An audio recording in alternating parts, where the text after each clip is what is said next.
In 10, 9, 8, 7, 6, 5, 4, 3, 2, 1.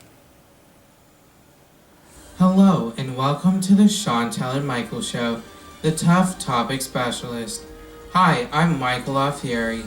My co-host Chantel Turner is out on location, but we'll hear from her soon. Chantel and I bring you the tough topics. Most news shows try to present unbiased opinions. Not this show. We tell you just how we feel and what we believe to be true. Today we're going to discuss a topic that my partner and I disagree on. Ending rhino poaching. We definitely have biased opinions when it comes to this topic. First, let me start by saying we both care about the rhino's well-being. Here are a few facts about rhinos. Rhinos are large animals. Fully grown, they can weigh up to 2,000 to 3,000 pounds, close to the equivalent of 20 men. They eat more than 23 kilograms of food per day. Rhinos are found in Botswana, Kenya, Malawi, Zimbabwe, and Tanzania. Rhinos were found in other countries too, but due to poaching have basically been eliminated in those countries. There are approximately 20,000 rhinos in the world today. At the beginning of the 20th century, the year 1900, there were over 500,000 rhinos. Rhinos are in danger of becoming extinct. They are currently on the endangered species list. Now on to the tough topic. What is rhino poaching? The senseless killing of rhinos to retrieve and sell their horn for profit. The killing is extreme and inhumane. Why are rhinos being poached? For their horns. The demand for rhino horns comes from a few Asian countries.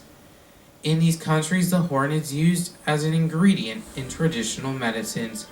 Some reports state that it is also used as an aphrodisiac. More recently, the rhino horn is being marketed as a cure for cancer. All these reasons make the rhino horn very valuable. The high demand from the Asian countries far surpasses the supply. How valuable are rhino horns? The horn can be sold for over $1,600 an ounce.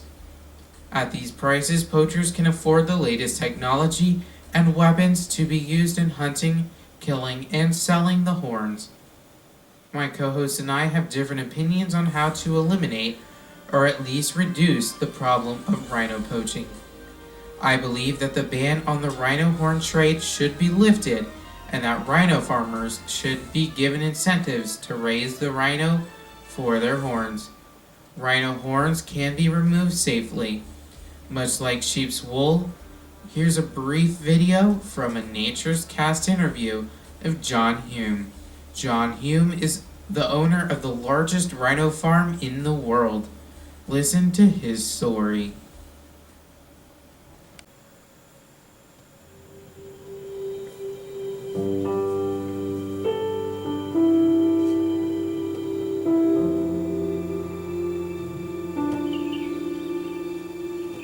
All rhino, but especially white rhino, are the most wonderful animals you'll ever meet in your life.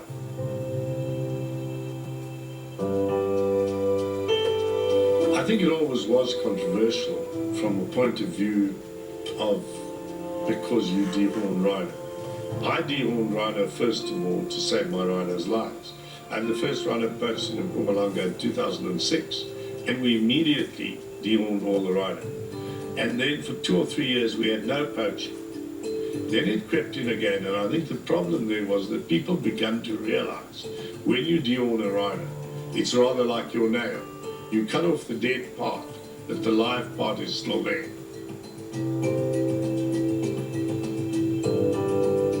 I saw a woman, I think she was, I forget which animal rights movement she was, on TV saying to dehorn rhinos is wrong. And up came a picture of a rhino with half its face hacked off. So, I mean, that was a blatant lie. I'm a full-time veterinarian. I have 4 managers, 3 admin ladies, a fully qualified vet nurse running our Andrea section. Security costs in the last few months have gone from 600,000 Rand a month to 3 million Rand a month. And I can't see that going down, quite frankly. I don't sell any rhino because my life's ambition is to breed 200 rhino a year. One of the problems that our policies have landed us with, and that is that a rhino is worth more dead than alive. Because what I'm doing here is simply not sustainable. If I sold all of my progeny every single year, I would come nowhere near paying the running costs. I will fail. Every single policy is against me and, unfortunately, against the rhino. Why can you share a sheep and sell the wool and not take the rhino's horns off and sell the horn and keep the rhino?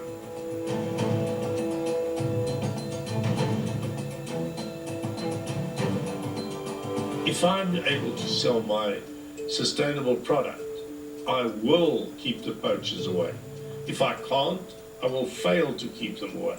So who to my project is worse than the poacher?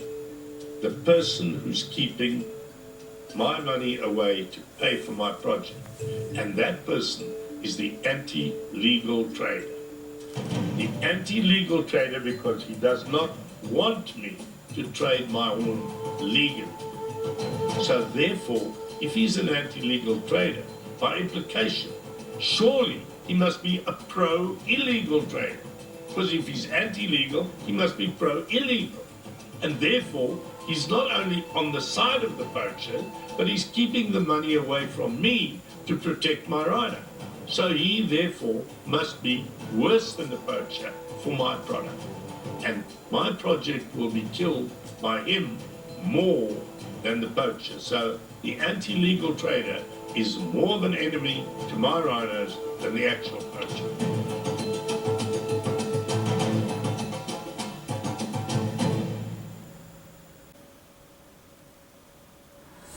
Thank you, Mr. Hume. That was very informative. My co-host, Chantel, believes that lifting the ban on the rhino horn trade would only increase and entice more poaching. She also feels that the rhino should roam free in their natural habitat. Let's go to her live on location. I just wanted to say how much I love being on this location. I've been able to talk to some locals who are against the rhino horn being taken away from them and potentially killing them. This is Etienne, and I feel that he is on our side with banning of the horn trade. So, Etienne, how do you feel about the horns actually making the rhinos endangered and possibly even leading to extinction? Well, first of all, I'm not really happy with the whole fact that rhinos are going extinct and whatnot. One of the things that I know the Asian populations have these beliefs that there's a lot of medical and medicinal properties with the rhino horns, but that necessarily haven't been proven at all. All right, and what are your thoughts on the horn trade itself? I don't agree with it. I just think that, the fact that no medicinal or medical properties have been even proven within the horn itself, that there are other ways that or other sources of medical and medicinal properties that the Asian population could find to go about getting medical properties. And do you think that the farming of the rhinos and taking their horns safely will potentially help save the rhinos out in the wilderness, or? I don't think so. I think it's still going to be farming with the rhinos and stuff is still going to hurt them most of the time, because I think the farmers will generally get a little greedy and will start to try to cut deeper and deeper and potentially hit some soft tissue of the rhinos that could ultimately lead to a death. All right, thank you, Etienne. Back to you, Michael. Thank you, Chantel. As you can see, this subject is very controversial. Even if Chantel and I share in concern for these beautiful animals, the solution is not simple. Chantel and I have a good relationship, and we can discuss this matter in a mature and calm way. In the countries where this situation is a problem, the discussion can get heated. Share your opinion with us. go to the ShantelandMichaelShow.com. We can't wait to hear your side of the story. This has been the Chantel and Michael Show, live from Studio 16 in Dillonville. Thank you and have a great night.